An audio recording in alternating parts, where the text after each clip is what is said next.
Good morning, Mayberry. We aren't going to talk about the rebranding and conflation of slavery, fallout, general racism, and class war. We aren't going to talk about PETA activists de-anthropomorphizing black people to make their points right now. We don't have time. We're going to talk about whatever I edit in next. Because I'm the producer, I'm the host, and I made this music. I'm Shift Orion, and I'm not waiting on Superman. Well, hey, y'all. I had a plan to release season 2 today. But what I'm going to do today is I'm going to tell you a story. And that story is about how I'm a really good storyteller, right? And I'm such a good storyteller that for the beginning part of my life, I told myself the story that I was not a storyteller. And I told it so convincingly to myself that I believed it. And then when I was 19, I was tasked with babysitting a 4- and 7-year-old that were incredibly good at convincing me to do things that I did not generally do. For example, allowing them to watch an R-rated movie that was in their library that they absolutely had a fully compelling argument, and they generally did not lie. And if they did, they gave it up pretty quickly on. They just didn't have the energy for that shit when there was better things to do. They were kids like that. And so, it was one particular movie that what they told me was there was one part in it, they knew why it was rated R and how long the shot was that it was rated R for, and it was just like this one visual moment. And it was nudity, but it was just a butt. Like, it was just a man butt from behind for like 15 seconds. It was Tank Girl. They were allowed to watch Tank Girl at 4 and 7, okay? So, yeah, and I had never seen it before. And so they were convincing me, they wanted me to see it because I had never seen it, and they wanted to watch it because they wanted to watch it. And so, right, okay. So these children also convinced me to tell stories to them. And I made up the first universe that I had ever made up outside of the privacy of my own journals and bedroom and head, where I thought I was just daydreaming and that nobody would ever give a shit about the way that I conjure up concept and yada yada. So I'm sitting there with these kids and I start conjuring up these stories. And at that point in time, at 19 years old, I was just starting to explore the expansive capacities of mushrooms. And I did not know this at the time, but I had begun a process of using them to heal my brain a lot, actually. They were the first thing I discovered that treated my depression with any effective longevity. So I had just started taking mushrooms, and so I was having these experiences, processing them in the aftermath, and then in the same period of time, had days where I was babysitting these kids. So the worlds that I came up with were very critical. And these kids, I could just tell they were dealing with a lot of real world stuff in their life. They seemed mature enough to handle thought-provoking, situational, socially conflicting, morally challenging content. And so I challenged them at that level. And they fucking loved it. They ate it up. And the worlds I created in this universe is a mystical universe where there's always a magical element of something in every story, and they're all disjointed. That's anthology. That I didn't know the words for what I was even doing at the time, but I basically was telling them an anthology that had a common thread narrative that would not reveal itself unless the whole thing was kind of played out different ways over, and I didn't know what the whole thing even was. I babysat these children when they were 4 and 7, and then we did not see each other for about 12 years. And then when they were 17 and 19, we re-encountered each other. And they remembered my fucking stories. And they were like, what happens? What? We've been thinking about this for years. What happens? And I was like, oh shit. And I was telling them I wasn't a storyteller. I was like, I don't make music anymore. They were asking about my music. They were asking about all these creative things that I was doing. And I was like, I don't do any of that anymore. And they were like, what are you, what are you talking about? So I ended up that year, that family and their social scene revived my muse, my creative fountain, my source, I started. It was funny because all I had to do was turn and drink from the shit. It was geysering the whole time, but I deprived myself, as I tend to do with things. And not even really intentionally. I'm just looking in a different direction, processing something fucking else or something. So I got to develop some new stories that year that I'm still working on because I've had some tumult and they've had to backburn, and it's hard to revive a project once you lose momentum on it. The thing about it, with these stories that I started talking about when I reconnected with these kids, they were good. Like, they are good. They're really good. And they came from, like, ideas that were complex. Just, it's like, it was multiple people, just like our brains, like, saturated in oxytocin and dopamine and serotonin, like, naturally, though, you know, like, really just organically in the vibe, chilling, making each other laugh, processing trauma, and then a concept erupts, and then we started fleshing it out and pulling it like taffy. And then, oh shit, that just turned into something else and something else. And it's crazy because you'll start with like a small little element, and then the more you kind of work with it, the more it grows. So where I want to jump to now is that year also, those kids got me playing music again, singing, writing. Writing music was a weird one to get back into because it was when my engagement with that social scene broke, was when I began writing songs again, and it was something that they had wanted to see from me the whole time we were hanging out. We were hanging out for about a year. And so when that broke off, I began to really start thinking about how powerful my storytelling capacity is, my power to create narrative, to weave lyric, and I was kind of awestruck by it. Like, it was overwhelming because I had set it aside and really been telling myself it wasn't real. And then when I just kind of decided to start employing it, what came out of me was just so overwhelming and true. So, skipping ahead, we're jumping ahead. Now we're at 2020. And earlier this year, when the pandemic began and people were going outside to whoop and holler at 8 p.m., my neighbor's cat ran away.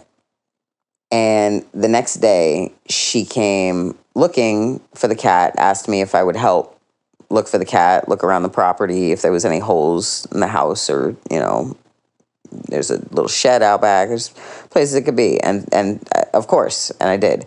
And a few times, because I was bummed about it. But I was also pretty sure we live in the woods and there's a lot of coyotes around here. And, you know, when she came over looking for the cat, she talked to me about, you know, she's like, I think a lot of people kind of don't really care, but I'm very concerned. And it broke her heart. Like, it was her cat. That's her buddy. That's her person. And so, yeah, it was like every night for like 3 months. All the time. It was in the morning when the cat was supposed to feed, in the evening when the cat was supposed to feed, intermittently throughout the day. And then also at like 1 o'clock in the morning, 4 o'clock in the morning, like 5, 6, 7, like all kinds of hours, she would go outside and ring this bell and just calling for the cat. And it was fucking heartbreaking. And I would sit here in my house and I'd be thinking, like, I wonder if I should go up there. Like, it'd be cool. Like, we're both lonely and we're so close to each other. And like, I wonder if she'd be down to like fucking play Scrabble or some shit, you know? Like, but then also the pandemic was very questionable at the time. We didn't have a lot of information, and hanging out with strangers was like no go for me. I got reasons to need to be extra. So I couldn't take that risk. And it turned into like a number of different things internally, but it was like a combination of shame and resentment. It internally narrated itself to me as negative self-talk about my relationship with neighbors, my relationship with community, my potential for connection. So, yeah, that was, again, at the beginning of the pandemic when people went outside and started cheering and hollering and whooping and howling at 8 o'clock was when the cat went missing, and it went on for months. And then she tapered off and it became more infrequent. And then it stopped. So, yeah, it was just like this weird thing to kind of be like so close to somebody and so far from them and feel called. Like, I wanted to comfort her, and I knew that she would probably be a comforting vibe, but I'm very anxious about people. I'm always worried that somebody's going to be, that they're going to see something about my aesthetic or a gesture, a way that I move or speak, or a hesitation where I'm thinking for too long, speaking too quickly, and like, or like not being in alignment with the expected script, because not that I'm off topic, but I'm off tone, I'm off key with the harmonic that they want to have about the topic. And so I just have a lot of anxiety that can come up if I'm not mindful about how I value myself and those around me. And even sometimes if I am mindful, it comes up for different reasons. So today I got a knock on my door, and I went to answer it and looked out the window, and it's my neighbor, and she's wearing a mask and holding a little gift. And we don't see each other often. Occasionally we do, but it's in passing, it's fleeting. And so I was surprised to see her, and I was happy to see her. I'm usually very much a call to come, don't come to call kind of motherfucker, but it made my heart warm to see her when I looked out the window, and that's extraordinary. So I put on my mask real quick, and I open the door, I go outside. She's got chocolates for me, and it's wrapped up real nice. It's got this cute little ribbon on it. And she was just cautious about that. It's like she was like, where do you want me to set it? And she almost put it on my bumper, but my bumper's slightly tilted, and she didn't want it to fall on the ground. It was so thoughtful. Everything she did was thoughtful, a little over the top, but such a great way to be over the top. You know what I mean? Like, it's like such a perfect, like, if you're going to be over the top about being compassionate. That's like, and by compassionate, there's an episode coming where I'm going to be fleshing out words. We're going to do a whole lexicon, just get a vocab list like moving, and it's not to define things necessarily. I will let you know where I have definition, but I am open to being challenged about any of these things if people have a real legitimate thing they want to bring and volley that around. So she puts the chocolates on my fence, and she was about to leave real quick. She was going to get out of my space, and I was actually kind of like, well, let's chat for a sec. I had that vibe, and she stayed, we just talked for a while, and she ended up asking me if I was going to be connecting with any family, and I first said no, and then I thought, well, I'll probably call my grandmother and my aunts, and that's about it.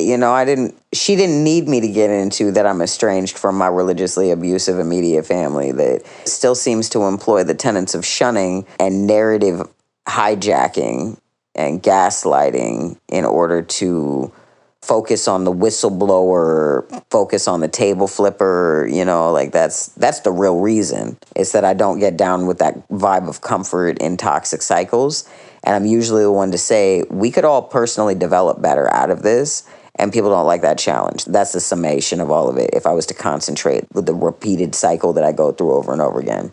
So she didn't need to probe about that. It was a satisfactory answer, and she was totally willing for me. Like, the conversation was prime for me to say, I find holidays pretty distasteful. I haven't really celebrated them much for years, and I've been weaning myself out of them. I generally spend holidays alone, like kind of meditating and usually fasting, because I don't have access to resources because it's a holiday, or, things are harder to come by and people are getting more compressed.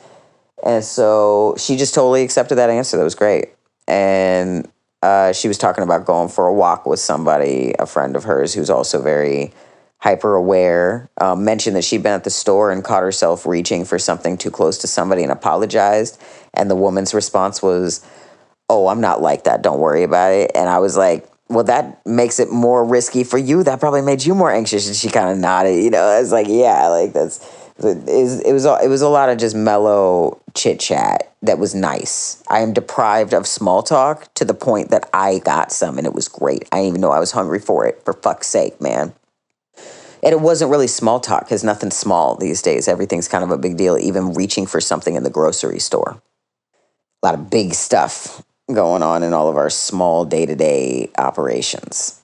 So yeah, I blurted out. I was like, maybe we could go for a walk sometime, because I'm real lonely over here. And like, I don't know. And she was kind of like, oh, and she had my phone number before because we were texting about the cat, but it had been so long that she couldn't find it. And I couldn't find hers either. So we swapped numbers again, and she walked away, and I grabbed my little box, and I went in the house, and I set it down, smiling to myself. And I thought, I thought to myself, my goodness.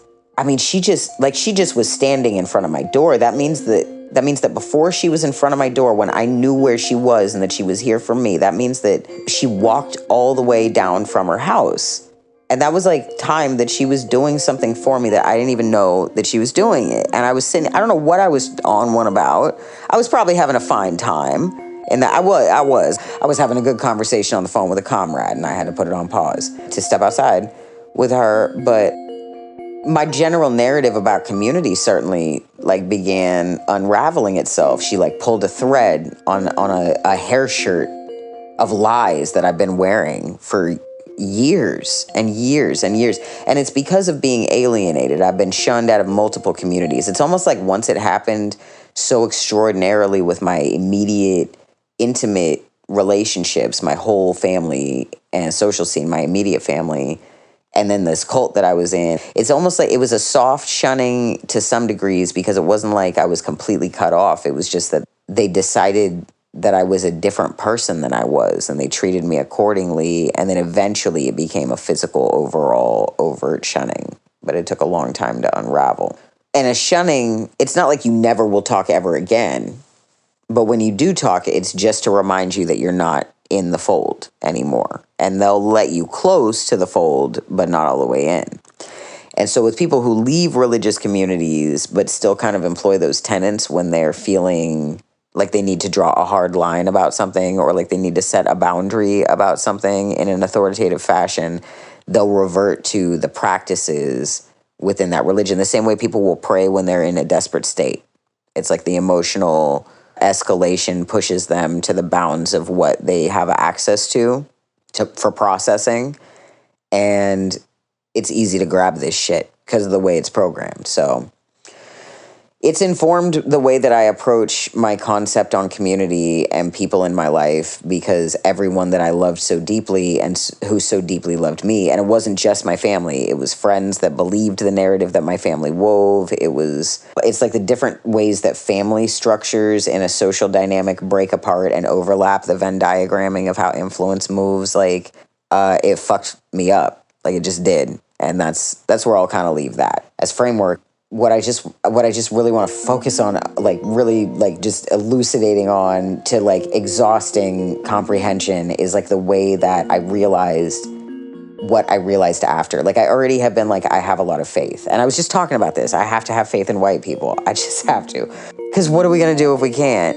You know, and I live in a white community. I will let you know if somebody's not white, because that's just the statistical, you know, it's just, and I should always qualify whiteness where whiteness is.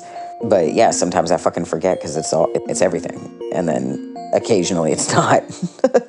You know, whatever.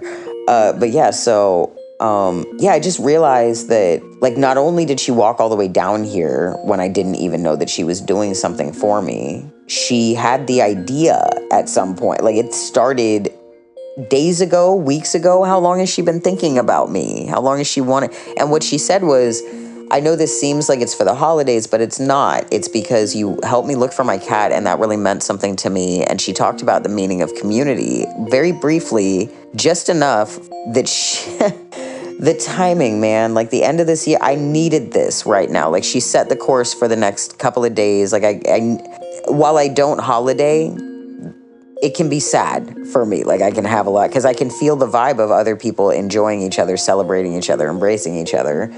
And this year, there's less of that and more of that. I don't know if y'all heard this. TSA had more heads through it this year than any other year previously, ever before, ever. They peaked in 2020. They peaked last year too, but they peaked again in 2020. It wasn't less people traveling this year. It's more people traveling this year. Be careful the next few weeks. COVID's going to spread again. Just be careful. Try to troubleshoot your life before you have a problem. That's all I'm going to say. Now what I want to say is that it's like I started really thinking critically about every moment. And then she told me too, she was like, when I said that I find holidays distasteful, she said, well, I used to be a florist and I understand, but then also I have this like drive to, you know, I like wrapping things in ribbon and stuff like that. You know what I'm saying? It was like a cute little, yeah, of course, you know, and that's part of my thing is I'm like, we got to find ways to celebrate each other without Like she stood 6 feet away from me, and she had her little mask on. I had my little mask on. We had our little masks on. Like it was all, we talked about our safety protocols just enough to feel safe. And that, you know what I'm saying? Like, it's just like compassion exists and thoughtful people exist and like community. The idea of unity, a lot of people think they can kind of run around the world and be like, I'm a solid good person because the idea of unity is great to me. But if you don't come up with ways to communicate that tangibly, and just talking about it isn't it. Like talking about unity isn't unity. You know what I'm saying? And unity is transient. I don't think we need, Tiana in a previous episode was talking about unity as being a potential lead to conformity, and how that creates a track to essentially fascist-esque vibes, at least. So there's different nuances to hold in considering all this stuff, but the notion that we're all here together, and to what degrees do we oblige ourselves? You know, to what degrees do we consider ourselves responsible to love each other in a way that that language actually translates into the person we are loving? In what ways are we tasked with being responsible for considering that our relationships are not our relationships? They are another person that is experiencing us, and we are experiencing them. You know what I'm saying? You know what I mean there? That little difference? It's like where you throw your weight. You don't even move your feet.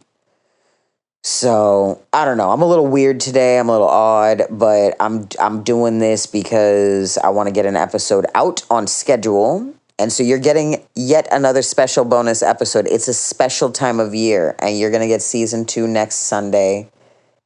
Yeah, I'm looking forward to the story that I'm telling myself right now, that this podcast is the first product of my production house.